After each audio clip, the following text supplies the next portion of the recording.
क्या आपको पता है हमारे इंडिया में ट्रेडिशनल तरीके से काजू के जहरीले फलों से वाइन कैसे बनाई जाती है? और यह तो आपको पता ही होगा कि अमूल बटर को गाय के दूध से बनाया जाता है, लेकिन क्या आपको यह पता है अमूल बटर में कौन से जानवर की चर्बी को मिलाया जाता है? और दोस्तों, चीनी के बगैर हमारी जिंदगी तेरे नाम वाले राधे की तरह है, लेकिन चीनी बनाते समय उसमें कितने सारे केमिकल को मिलाया जाता है, ये जानकर आप भी हैरान रह जाओगे। दोस्तों, आज की वीडियो में हम आपको इन सभी चीजों को फैक्ट्री में बनते हुए दिखाने वाले हैं। तो फैक्ट्री में चलने से पहले वीडियो को छोटा सा लाइक करके हमारे चैनल को सब्सक्राइब कर लीजिए, क्योंकि यह वीडियो हमने कड़ी मेहनत से बनाया है। दोस्तों, इंडिया में ट्रेडिशनल तरीके से काजू से वाइन बनाने के लिए सबसे पहले काजू की हार्वेस्टिंग की जाती है, जिसके लिए जो काजू के फल पककर पेड़ से नीचे गिर जाते हैं उन्हें कुछ इस तरह से बकेट में इकट्ठा कर लिया जाता है और फिर इन सभी फलों को एक जगह पर इकट्ठा कर लिया जाता है, जिसके बाद यहाँ पर वर्कर काजू से उनके बीज और फलों को अलग अलग कर लेते हैं। वाइन बनाने में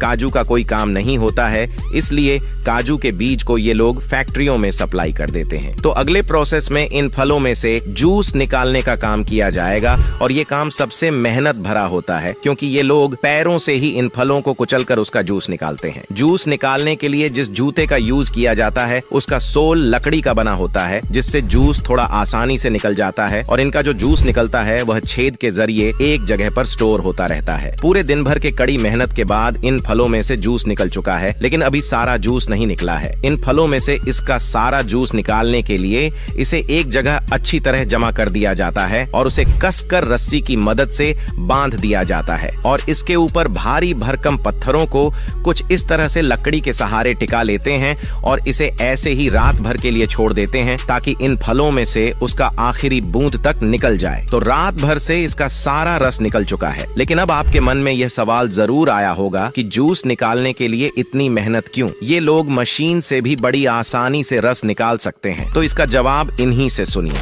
मशीन में डालने के टाइम वो क्या उसमें पतरे का है लगता है, जंग लगता है।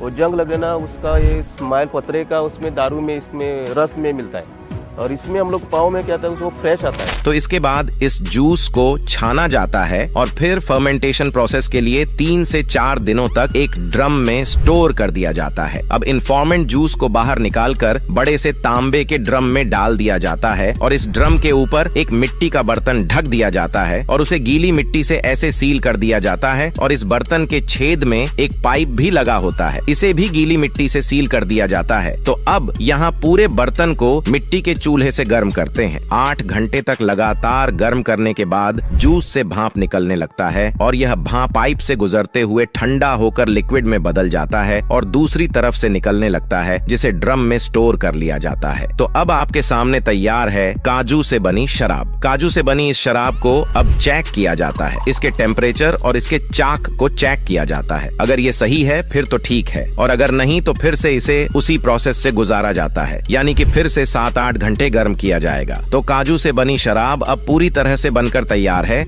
और अब इसे पैक करके मार्केट में भेज दिया जाता है। Amul butter making process. दोस्तों, अमूल बटर हमारे मॉर्निंग ब्रेकफास्ट की जान होता है, लेकिन इसे फैक्ट्री में कैसे बनाया जाता है यह जानना बेहद इंटरेस्टिंग हो सकता है, क्योंकि अमूल के सभी प्रोडक्ट्स पर यह लिखा होता है कि ये गाय के दूध से बने होते हैं। तो चलिए डिटेल में समझते हैं कि इंडिया के हर घर में भौकाल मचाने वाला अमूल बटर बनाया कैसे जाता है। तो अमूल बटर बनाने के लिए सबसे पहले अमूल की फैक्ट्री के वर्कर्स बड़े बड़े कंटेनर्स के साथ डेयरी फार्म सेक्टर रिफॉर्म्स से ढेर सारा दूध कलेक्ट करते हैं और इन्हें फैक्ट्री लेकर आते हैं। इन डेयरी फार्म्स से हर रोज करीब 10 मिलियन लीटर दूध फैक्ट्री तक लाया जाता है और फैक्ट्रीज आने के बाद इन दूध का क्वालिटी चेक किया जाता है। इसके लिए दूध का सैंपल लेकर उसे कई मशीनों में टेस्टिंग प्रोसेस से गुजारा जाता है। दूध का क्वालिटी चेक होने के बाद उसे फैक्ट्रीज में लगे स्टोरेज टैंक्स में पंप की हेल्प से सप्लाई कर दिया जाता है। इन स्टोरेज टैंक में फिल्ट्रेशन प्रोसेस के जरिए दूध को स्टोर करके उसमें से बैक्टीरिया को भी अलग किया जाता है। इसके बाद दूध को पाश्चराइजेशन चैम्बर में भेज दिया जाता है, जहां दूध में से सभी तरह के माइक्रो ऑर्गेनिज्म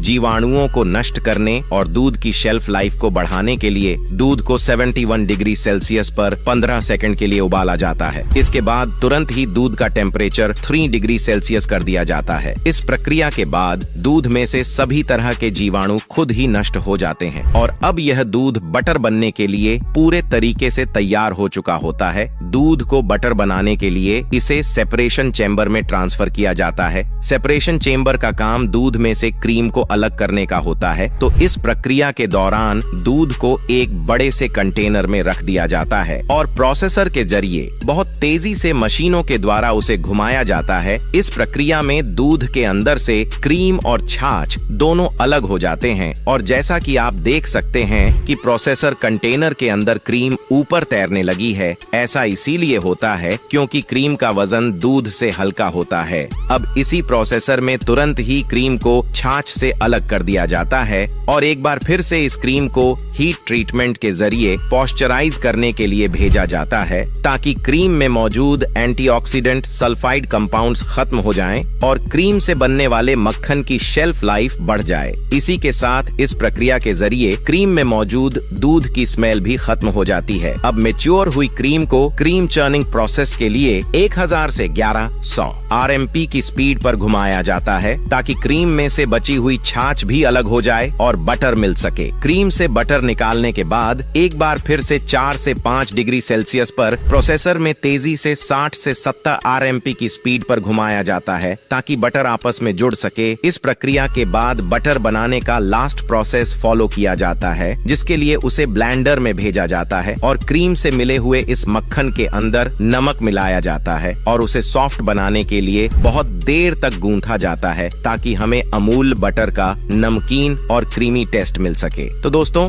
अब हमारा अमूल बटर बनकर तैयार है। शुगर मेकिंग प्रोसेस दोस्तों चीनी गन्ने से बनती है, यह तो सभी जानते हैं, लेकिन चीनी बनाने का प्रोसेस इतना लंबा हो सकता है ये शायद आपको पहले नहीं पता होगा। तो चीनी बनाने के लिए किसान सबसे पहले उच्चतम क्वालिटी के गन्नों को खेतों में से काटकर उन्हें ट्रॉली में भरकर चीनी की फैक्ट्री या मील में लेकर आते हैं। मील में लाने के बाद क्रेन की मदद से गन्ने को अनलोड करके उसका वजन किया जाता है और इसे एक कन्वेयर बेल्ट पर डाल दिया जाता है जहां सबसे पहले मोटर की मदद से तेज प्रेशर से गर्म पानी डालकर गन्नों में से सारी गंदगी, मिट्टी और कीटाणुओं को साफ किया जाता है और फिर गन्ने को कटिंग प्रोसेस के लिए आगे भेजा जाता है। कटिंग मशीन के जरिए गन्ने को बेहद बारीक और छोटे छोटे टुकड़ों में काटकर इसका रस निकालने के लिए इसे आगे भेज दिया जाता है। और जिस तरह ठेले वाले भैया जिस मशीन के जरिए साबुत गन्ना डालकर उसका जूस निकलते हैं, ठीक उसी तरीके की बड़े साइज की मशीन शुगर मिल में मौजूद होती है जहां रोलर्स के बीच गन्ने के छोटे छोटे टुकड़े डालकर एक साथ बहुत सारी मात्रा में गन्ने का जूस निकाला जाता है। अब गन्ने का रस निकल जाने के बाद फिर से गन्ने के टुकड़ों को इस रस में मिलाया जाता है और दोबारा से रोलर्स के बीच पीसकर उसका रस निकाला जाता है और इसी तरह इस प्रक्रिया को 4 बार दोहराया जाता है ताकि गन्नों में से पूरे तरीके से रस को निकाला जा सके। इसके बाद फैक्ट्री में लगे बड़े बड़े कंटेनर्स में इस गन्ने के रस को स्टोर करके उसे हीट प्रक्रिया के जरिए उबाला जाता है और इसमें गर्म पानी मिक्स किया जाता है। दरअसल गन्ने से निकलने वाला रस गहरे हरे रंग का एक एसिड होता है जिसे शुद्ध करने और उसका रंग बदलने के लिए उसमें कई तरीके के केमिकल्स को मिलाना पड़ता है, जैसे कि चूने का दूध, चुकंदर का रस, कैल्शियम कार्बोनेट, कैल्शियम सल्फाइड समेत कई और केमिकल्स को मिलाकर गन्ने के रस के खट्टेपन का स्वाद और उसका रंग बदला जाता है। अब गन्ने के रस को 8 घंटे के लिए ऐसे ही छोड़ दिया जाता है जिसके बाद गन्ने के रस में से गंदगी और लिक्विड शुगर अलग हो जाती है। बाद में लिक्विड शुगर को अलग करके छानकर ठंडा किया जाता है और फिर इसे एक दूसरी मशीन में डालकर पानी के साथ साफ किया जाता है। फिर इस मिश्रण को दोबारा से गर्म किया जाता है और जब पानी भाप बनकर उड़ जाता है तो यह लिक्विड शुगर वाला मिश्रण अपने आप गाढ़ा होता जाता है और गाढ़ा होने पर इसमें 70% मिथाइलेटेड स्पिरिट और 30% ग्लिसरीन को मिलाया जाता है ताकि यह सिरप और ज्यादा गाढ़ा और सफेद हो सके।